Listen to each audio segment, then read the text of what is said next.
مخصوص جانور کو مخصوص دن میں اللہ کی خوشنودی کے لیے ذبح کرنا اضحیہ کہلاتا ہے، اسے ہم قربانی کہتے ہیں۔ قربانی حضرت ابراہیم علیہ السلام کی سنت ہے۔ اللہ عز و جل نے قرآن پاک میں فرمایا فَصَلِّ لِرَبِّكَ وَانْحَرْ، تم اپنے رب کے لیے نماز پڑھو، یعنی عید کی نماز پڑھو، وانحر، اور قربانی کرو۔ ایک حدیث کا مفہوم ہے، اس حدیث کی راوی ام المؤمنین حضرت عائشہ صدیقہ رضی اللہ تعالی عنہا ہے۔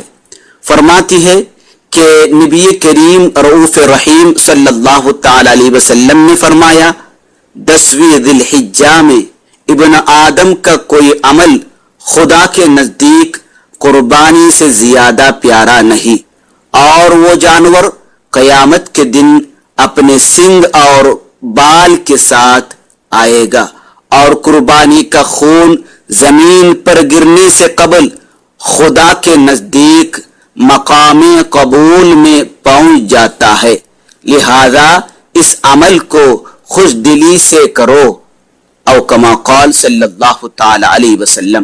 ابو داود، ترمذی اور ابن ماجہ کی اس حدیث میں بتایا گیا ہے کہ قربانی کے خون زمین پر گرنے سے پہلے خدا کے نزدیک مقبول ہو جاتا ہے۔ سبحان اللہ۔ نمبر 2، عید الاضحیٰ کے دن کیے جانے والے اعمال میں سب سے بہترین اور پیارا عمل قربانی ہے۔ نمبر 3، قیامت کے دن وہ جانور جس کو قربانی کے طور پر ذبح کیا گیا ہو حاضر ہو جائے گا۔ جب یہ عمل اتنا مقبول ہے اور اس کا ثواب اتنا بڑا ہے، اللہ کے نزدیک اتنا پیارا ہے، تو پھر اسے خوشی خوشی کرنے میں کیا حرج۔ فاطمہ کا لال امام حسن رضی اللہ تعالیٰ عنہ نے فرمایا جس کسی نے ثواب کے لیے خوش دلی سے قربانی کی، وہ قربانی اس قربانی کرنے والے اور جہنم کے درمیان روک بن جائے گا، پردہ بن جائے گا، یعنی جہنم کی آگ اسے نہیں چھوئے گی۔ سبحان اللہ۔ اور طبرانی والی کا حدیث کا مفہوم ہے کہ حضور صلی اللہ علیہ وسلم نے فرمایا جو روپیہ عید کے دن قربانی میں خرچ کیا گیا اس سے زیادہ کوئی روپیہ پیارا نہیں، یعنی اللہ عز و جل اور رسول اللہ صلی اللہ علیہ وسلم کے نزدیک وہی روپیہ پیارا ہے جس سے قربانی کی گئی ہو۔ سبحان اللہ۔ ابن ماجہ والی ایک حدیث کا مفہوم ہے کہ صحابہ کرام نے عرض کی یا رسول اللہ صلی اللہ علیہ وسلم یہ قربانیاں کیا ہے؟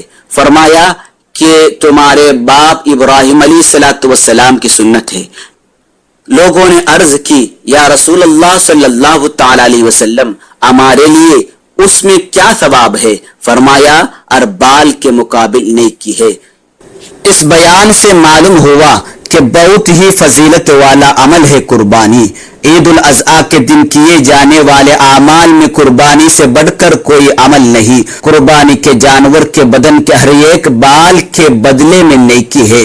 قیامت کے دن قربانی کے جانور حاضر کیے جائیں گے، اس لیے قربانی کے فیض و برکات سے مالا مال ہونے کی کوشش کرے۔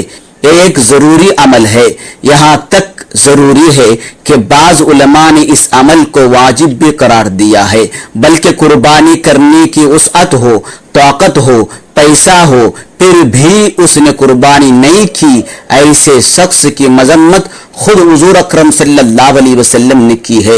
ابن ماجہ والی ایک حدیث کا مفہوم ہے کہ حضور اقدس صلی اللہ علیہ وسلم نے فرمایا جس میں وسعت ہو اور قربانی نہ کرے وہ ہماری عیدگاہ کے قریب نہ آئے۔